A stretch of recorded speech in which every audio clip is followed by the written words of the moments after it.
have Aimee Francis in the studio with me today and her guitarist Sam Shumack. Aimee Francis is an emerging Australian rock sensation with an amazing talent and a drive to succeed. She's toured the world with the likes of Pat Benatar and Steel Panther and will be supporting Pink in concert in September. She writes the lyrics from the heart and has a gutsy rock voice that leaves you wanting more. Aimee, welcome to FM 99.3. It's nice to be here. Thanks very much. Welcome, Sam. Thanks for having us. Tell us, Aimee, when did you first know you wanted to be a musician? It's like breathing to me. There's no question about it, really. It's been a since birth kind of thing. Yeah, there's been no question. Wow.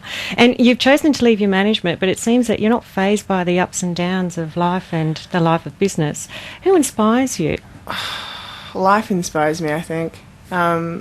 I don't want to be doing anything else, so I can't let anything stop me. And there's been lots of obstacles, and I'm sure there's going to be lots more, but you definitely learn from your experiences. I'm not going to say mistakes, because from everything that's happened, something good has come from it, and I'm where I am now, you know. That's right. Yeah. There's a silver lining on every cloud. Definitely. And who's your most unlikely influences in terms of your music?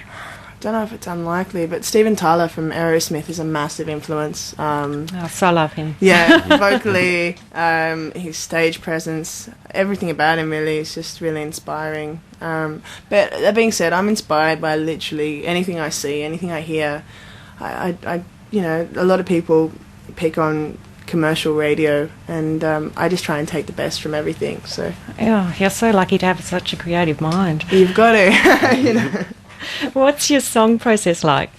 I think about something and it comes to my head and it comes out like a bag of mush, and usually that bag of mush, I don't change much after writing a song. It'll come out and that's what it is, and there'll be minor changes to a bridge or a chorus or something, but nothing too dramatic. It's very organic. I like to tell it how it is, and it's very cathartic. It's a slight journal entry.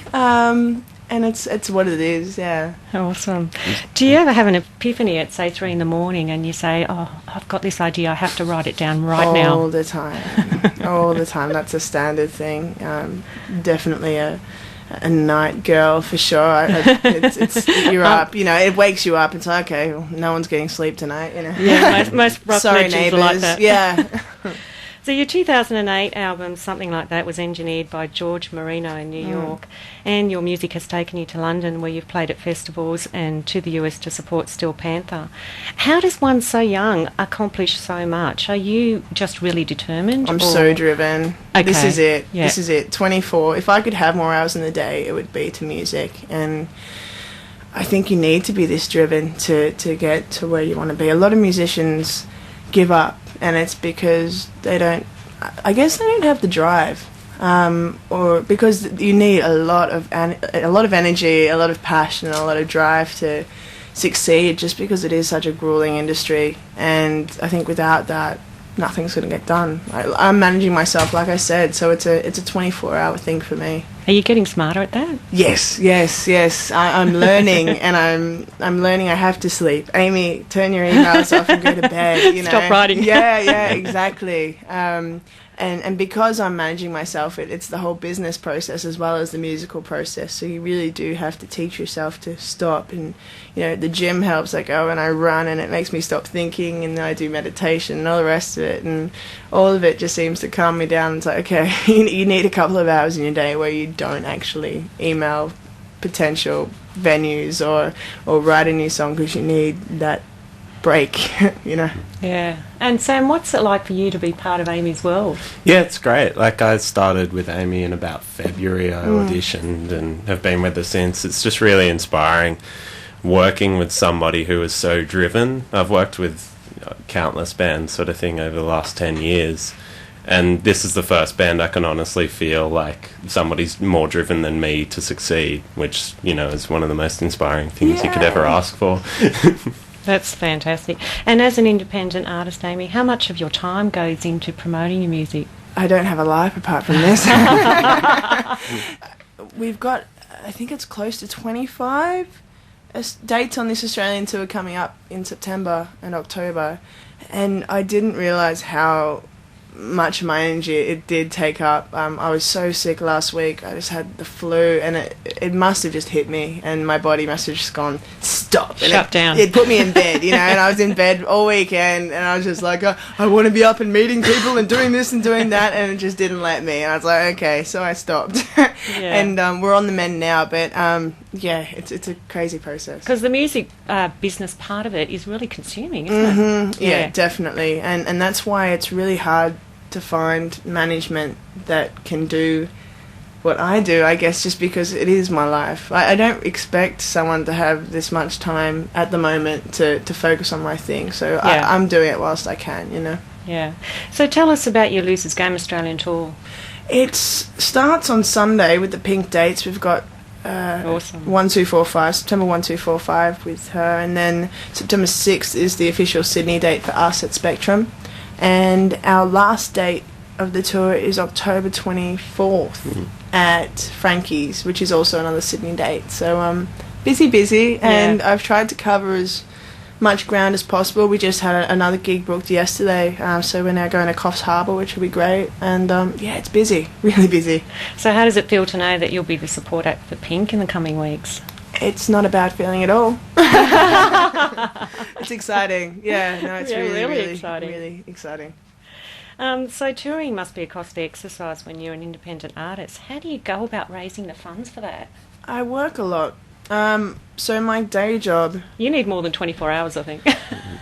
If I could have a couple more, that'd be lovely. So I do covers, playing in restaurant corners and, old man pubs around the corner that nobody really goes to apart from the regulars. I do that a few times a week, and that pays for my rent and helps finance this. But it's an experience of living on rice and vegetables and just saving living on a shoestring. Yeah, pretty much. You've got to do what you got to do. Heaps of noodling. Yeah, that's it. Noodle diet. Yeah.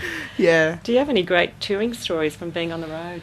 Oh, God. Probably none that can be on radio. How's that? I like that. Yeah, we'll keep that. Don't let the cat out of the bag. Yeah. What's your most memorable gig and why? I played the Viper Room in 2000 and... was it 9? I'm going to say 9. I could be totally wrong on years now. But I left my management at the end of 2008. And that was a real non-milestone. Whatever the opposite of a milestone is, that's what it was. It was a massive crash and come down where a lot of empty promises happened. And I was living in LA and pretty much got told to pack my bags and go home because this wasn't going to be happening anymore. And I'd never had a real job at that stage because from 16 I left and went to music college, so I was doing that full time, and then I got picked up by management and moved to LA. But it wasn't a fun time, and I decided that okay, I'm going to work this stupid bar job and then I want to go back to the States. So I picked the band at the time that I was playing with, and I said, look, do you guys want to come on tour with me there? And I booked, it was only 3 or 4 American dates, and if anything, I think it was just to get back to LA and get it out of my system, and I booked the Viper Room. We played the show, and it was amazing just to play the Viper Room, but to play in LA again and all the rest of it. Yeah, definitely. Yeah. And I got off the stage and I just bawled my eyes out for about 5 minutes. I'm like, we just played the Viper Room and it was fun, and oh my God, I'm overwhelmed. And it was I know you have to go home. Yeah. We didn't talk about that bit. But yeah, no, I think that was definitely a highlight for me. Okay. And what's your ultimate goal in terms of music? Pushing myself to see how the next step is. There's never going to be a finishing line for me, and it's just seeing how many more people I can play to, and how many more songs I can write, and how many more songs I can release, and hopefully how many more people I can pick up and put on my little bandwagon, So it's just about what's next for me, and that excites me as well. Fabulous. And what advice can you give other young and upcoming Australian musicians? Super cliche, but just don't stop and never give up, and follow your gut instinct or your heart, whatever one works best. And because it's a hard business, a lot of them do give up. It's gross. There's most of it. The best part and the only part that's is being on stage. And I mean, this is fantastic, but as far as there's so much negativity, and you've got to make sure that you stay away from it. And I only learnt that in the past 6 months, and that's what's got me back on it, and it's all forward, Yeah. You're inspiring me too. I'm going to be following you with a passion from now on. I love your nails, by the way. Oh, thank you, hot pink. Yeah, nice. Got to do that when you're in studio. Yeah. Your website is just so well presented, and I think many artists can take a cue from you when it comes to the presentation of your image. How much of that image is you? It's all me, as far as I've got a team behind me that are amazing as far as graphics go, and my band.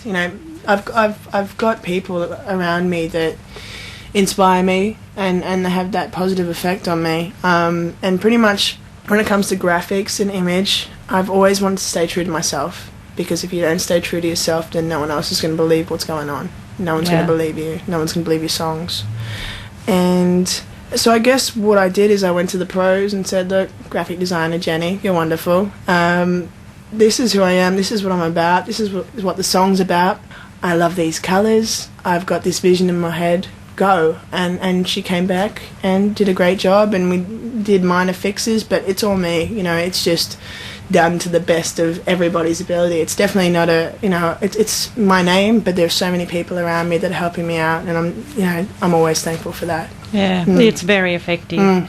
Some of your songs are quite heartfelt, and you send powerful messages through your lyrics. Tell us the motivation behind the lyrics of your new single, Loser's Game. I was in a position where I was watching people around me and watching their relationships, unfortunately, crumble. Whether it was friends or family, people arguing in the street, just random things. And I guess I just decided to watch life, because most of my songs are written from a personal experience. So I'm like, okay, it was a tester just to see how I could write.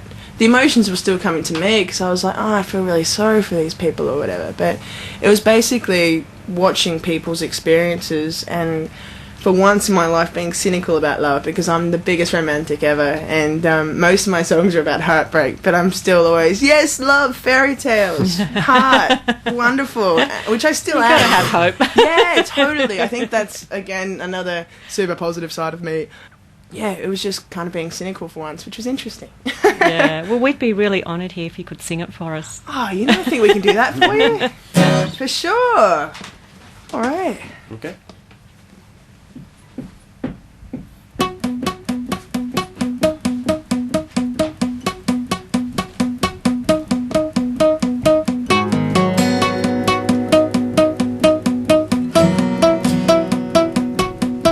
Flying high, so high, and I don't know where to go to come back down. You've gone home, I want to cry, but the tears won't come, and I'm not quite sure what I've done to be alone. You've gone home,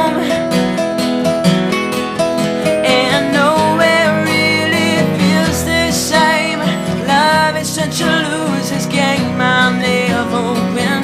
Before you lock your head out, let me back in. I won't go, no, I won't go home alone. I won't go, no, I won't go home alone. You say you take back all you said to me,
lost it, have we?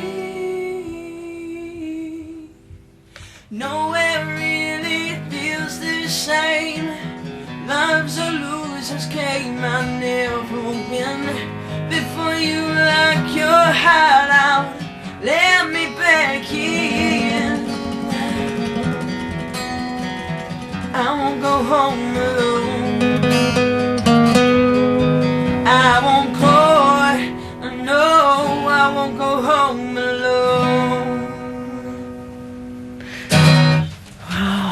I've got goosebumps. I could listen to that all day. Thank you. Awesome. Oh, I'm looking forward to hearing so much more from you in the future. Thank you. Aimee, thank you for your time, and thank you also, Sam Shumack, for coming in today. It No was worries, wonderful to have you. Thanks, Rosie. If you'd like to know more about Aimee's tour, you can visit her website, www.aimeefrancis.com. She's also got a Facebook page called Aimee Francis Music, where you can keep up to date with the concerts and her latest releases, and you can discover more of her music on YouTube. And if you'd like to win an Aimee Francis merchandise pack, which contains a CD single, a T-shirt and a double pass, give us a call now on 9419 6969.